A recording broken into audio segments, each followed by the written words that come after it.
चीन है और पाकिस्तान है, ये सब क्या हमारे देश को इतना कमज़ोर समझ रखा है कि जब चाहे आए हमारे नागरिकों पर गोलाबारी कर और हमारी सीमाओं में आ करके वो हमें कोई नुकसान पहुंचाए, हमारे ही लोगों को शहीद करें, मासूमों को, बेगुनाहों को शहीद करें। ये तो कतई भी भारतवासी नहीं बर्दाश्त करेंगे। और एक साथ एकजुट खड़े होकर के आतंकवाद का हम सब लोग सीमाओं पे जा करके हम लोग मुंह तोड़ जवाब देना जानते हैं। सीमा के उस पार चाहे जितने भी जो भी देश हैं वो हमारे देश को आंखें दिखाएं और हम लोग चुपचाप बैठ जाए। अब नहीं होगा। लेकिन कोई पत्नी को छोड़ दे या पति को छोड़ दे या बच्चों को छोड़ दे, ये मानवता तो मैं समझती हूँ कि हमारे भारत की जो पहचान है उसके कहा जा रहा है कि अब उनको अगर जाना पड़ेगा तो तलाक दे के जाना पड़ेगा। नहीं, इसका हम विरोध करेंगे कि तलाक दे के नहीं जाए। वो आई है डोली से तो अब यही मरना यही जीना है। और कभी समय आ जाए तो पाकिस्तान की गतिविधियों का विरोध करने के भी उनके अंदर हौसला और जज्बा होना चाहिए। मुल्क में वो जाएंगी जहाँ उस मुल्क के पाकिस्तान तो यहाँ से आए लोगों को के साथ में जुल्म करेगा। अब हाँ, जुल्म करेगा कि भारत गई थी, अब तुमको ये सजा मिलेगी। आज हमारे साथ बात करने के लिए मौजूद हैं ऑल इंडिया मुस्लिम महिला पर्सनल लॉ बोर्ड के अध्यक्ष शाइस्ता अंबर जी। शाइस्ता जी, जिस तरीके से जम्मू कश्मीर के पुलवामा पैच, जिस तरीके से जम्मू कश्मीर के पहलगाम घाटी में 22 अप्रैल को जो घटना घटी, एक आतंकी हमला हुआ, उसमें 26 लोगों की जान चली गई। उसके बाद केंद्र सरकार ने कड़ा रुख अपनाते हुए 5 बिंदुओं पर फैसला लिया, जिसमें एक बिंदु ये भी है कि जो भी भारत में पाकिस्तानी बासिंदे हैं, वीजा पे हों या जिस तरीके से भी आए हों, उनको 1 मई तक हर हाल में भारत छोड़ देना है। तस्वीरें भी दिख रही हैं, लोग जा रहे हैं, कुछ लोग बहुत अपने मन से जा रहे हैं, कुछ लोग जबरदस्ती भेजे जा रहे हैं। उसमें से कई सारी तस्वीरें ऐसी वायरल हो रही हैं जो तमाम सारी महिलाएं हैं जो पाकिस्तान की बेटी हैं, हिंदुस्तान में आकर के वो बहू बनी और लड़के बच्चे हैं, परिवार है, तो उनको भी मजबूरन जाना पड़ रहा है। तो कैसे देखते हैं आप सरकार के इस घटना के बाद इस निर्णय को? देखिए, अभी हमें तो सरकार की नीतियां और उनके निर्णय तो हमें मालूम नहीं है। जितना आप लोगों के मीडिया के जरिए से हमें पता चला, ठीक है, सरकार का फैसला का हम लोग सब स्वागत करेंगे, क्योंकि सरकार इस टाइम जो पहलगाम में हमला हुआ है, इससे चाहे पक्ष हो, चाहे सत्ता पक्ष हो, चाहे विपक्ष हो और चाहे भारतीय नागरिक हो, भारतवासी हो, उन सब के अंदर गुस्सा, क्रोध है। और हम सब लोग इस आतंकवाद का विरोध भी करते हैं और हम लोग चाहते भी हैं कि हमारी भारत सरकार और जो विपक्ष में लोग हैं वो सब एकजुट होकर के आतंकवाद का विरोध करें और कोई सही निर्णय ऐसा लें जिससे कि हमारे देश के जो बाहरी सीमा में जो और लोग भी हैं, जैसे चीन है और पाकिस्तान है, ये सब क्या हमारे देश को इतना कमज़ोर समझ रखा है कि जब चाहे आए हमारे नागरिकों पर गोलाबारी करें। और इससे क्या उनके मकसद हल हो जाएंगे? मकसद इस तरह से बंदूक से हल नहीं होते हैं, आपसी भाईचारे से, बातचीत से हल होते हैं। और हमारी सीमाओं में आ करके वो हमें कोई नुकसान पहुंचाए, हमारे ही लोगों को शहीद करें, मासूमों को, बेगुनाहों को शहीद करें, ये तो कतई भी भारतवासी नहीं बर्दाश्त करेंगे। और इसका सही उदाहरण ये हुआ कि कश्मीर के जो वहाँ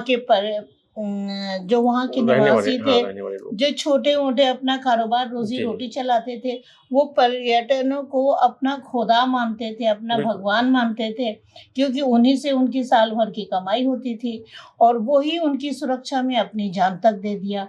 तो ये हमारे भारतवर्ष की साझी संस्कृति आपसी सौहार्द और मानवता का परिचय देती है।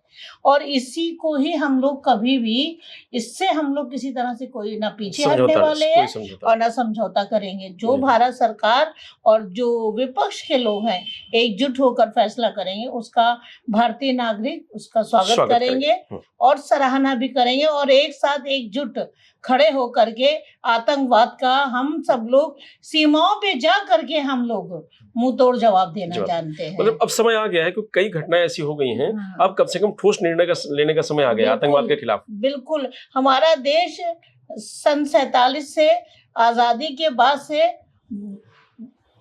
सीमा के उस पार चाहे जितने भी जो भी देश हैं वो हमारे देश को आंखें दिखाएं और हम लोग चुपचाप बैठ जाए। अब नहीं होगा।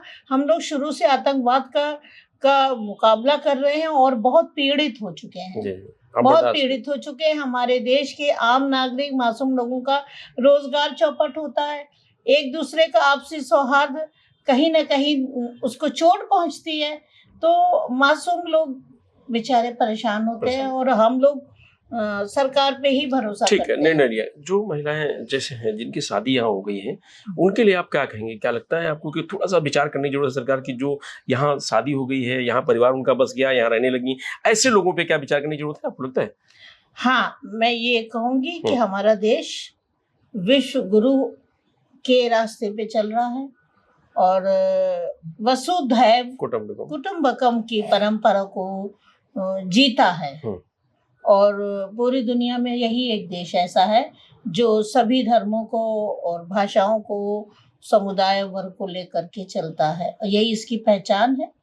तो मैं समझती हूँ कि भारत सरकार और सुरक्षा भारत सरकार की जो एजेंसी हैं, ये सब उन लोगों के कभी-कभी जांच कर लिया करें, उनके परिवार वालों की जांच करें, वो उनकी गतिविधियों को देख लिया करें। लेकिन कोई पत्नी को छोड़ दे या पति को छोड़ दे या बच्चों को छोड़ दे, ये मानवता तो मैं समझती हूँ कि हमारे भारत की जो पहचान है उसके कहा जा रहा है कि अब उनको अगर जाना पड़ेगा तो तलाक दे के जाना पड़ेगा। नहीं, इसका हम विरोध करेंगे कि तलाक दे के नहीं जाए। उनके समय समय पर उनकी जांच होनी चाहिए। जांच एजेंसियां क्षेत्रीय थाने से एजेंसियों से उनकी जांच करें, उनकी गतिविधियों को जांच कर लें।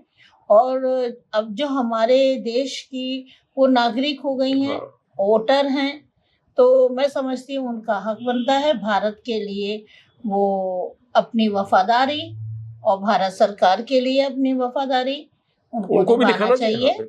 और वो उनका परिवार, अब यही उनका घर है, वो आई हैं डोली से, तो अब यही मरना यही जीना है। और कभी समय आ जाए तो पाकिस्तान की गतिविधियों का विरोध करने के भी उनके अंदर हौसला और जज्बा होना चाहिए। एक मरियम है, वो कह रही हैं कि हम प्रेग्नेंट हैं और ये कहा जा रहा है कि भाई आपको जाना है पाकिस्तान, तो प्रधानमंत्री मोदी से अपील कर रही हैं, योगी जी से अपील कर रही हैं कि कम से कम हमको रहम किया जाए, हमारे पर हमको बख्श दिया जाए। अब वो पाकिस्तान की बेटी हैं और यहाँ की बहू हैं हिंदुस्तान की। देखिए, सिर्फ प्रधानमंत्री ही फैसला नहीं करेंगे, क्योंकि भले वो हमारे देश के प्रधानमंत्री हैं, लेकिन ये पूरा एक भारत सरकार का पूरा जो महकमा है, जो डिपार्टमेंट है, वो पूरी चीज़ों पे बातचीत करे, सलाह मशवरा करे और ये उनका फैसला होगा। हम नागरिकों का कोई फैसला न करने का हम लोगों को हक नहीं है। निवेदन करने का तो है, हम निवेदन कर सकते हैं, अनुरोध कर सकते हैं और वजह बता सकते हैं। और मैं समझती ऐसे लोगों को विचार करना चाहिए, संवेदना रखनी चाहिए। ऐसे लोगों को विचार करनी चाहिए, आपको लगता है? बिल्कुल विचार करें कि जिनका परिवार बसा हुआ है, जो यहाँ की बहू है, बच्चे हैं, परिवार है, और वो उस मुल्क में वो जाएंगी जहां उस मुल्क के पाकिस्तान तो यहाँ से आई लोगों को के साथ में जुल्म करेगा। अब जुल्म करेगा कि भारत गई थी, अब तुमको ये सजा मिलेगी। वो कुरान के कानून के खिलाफ उल्टे सीधे फतवे देंगे, उल्टे सीधी बातें कर सकते हैं, क्योंकि हम ये पूरा विश्वास नहीं कर सकते हैं कि पाकिस्तान का पूरा नागरिक एक अमानुषता रखता है। कुछ लोग राजनीति के कारण, कुछ लोग चाहे वहां हो चाहे यहाँ एक आध हो, और राजनीति के कारण कभी कभी अशांति फैल जाती है, जिससे मासूम बेगुनाह मजलूम जो छोटे मोटे लोग हैं वो परेशान होते हैं। वो महिला भी परेशान की जाएगी, वहाँ उस पर भी जुल्म और अत्याचार होगा और वहाँ भी उसको स्वीकार नहीं करेंगे तो वो कहाँ जाएगी। तो इससे अच्छा है विचार करने की अच्छा है कि उसको भारत की बेटी या भारत की बहू या भारत के परिवार में उसको वसुधैव कुटुंबकम की परंपरा को जीते हुए उसकी समय समय पे जांच और जगह देनी चाहिए उसको, कम से कम और जगह देनी। ऐसे लोग चिन्हित करने चाहिए, सबकी बात नहीं कर रहे, लेकिन जो लोग ऐसे हैं, जो लोग ऐसे हैं हाँ, उनको जरूर मानवीय आधार पर संवेदना के लिए उसको जांच की पूरी जरूरत के साथ फिर उसके साथ हाँ। चलिए, तो ये शाइस्ता अंबर जी हैं जिनका कहना है कि पाकिस्तान के खिलाफ सरकार ने जो भी निर्णय लिया है और विपक्ष पूरा देश उसके साथ है, लेकिन जो भारत सरकार ने कहा कि जो भी पाकिस्तानी भारत में बासिंदे हैं उनको 1 मई तक यहाँ से छोड़ के जाना है अपने वतन को। ऐसे में कई सारे ऐसे जो परिवार हैं जो वहाँ की बेटी हैं और यहाँ आके बहू बन गई हैं और परिवार बस गया है, वो रह रही हैं, इन लोगों को भी जाने के लिए उस जो नियम है उसमें आता है। तो ऐसे में वो लोग परेशान हैं, लगातार अपील कर रही हैं कि कम से कम उनको बख्श दिया जाए। तो ऐसे लोगों पे शाइस्ता जी का कहना है कि थोड़ा सरकार विचार कर ले, जांच पर रख ले और फिर उसके बाद एक्शन ले तो बेहतर होगा। मैं रजनीश यादव, लोकमत हिंदी, लखनऊ।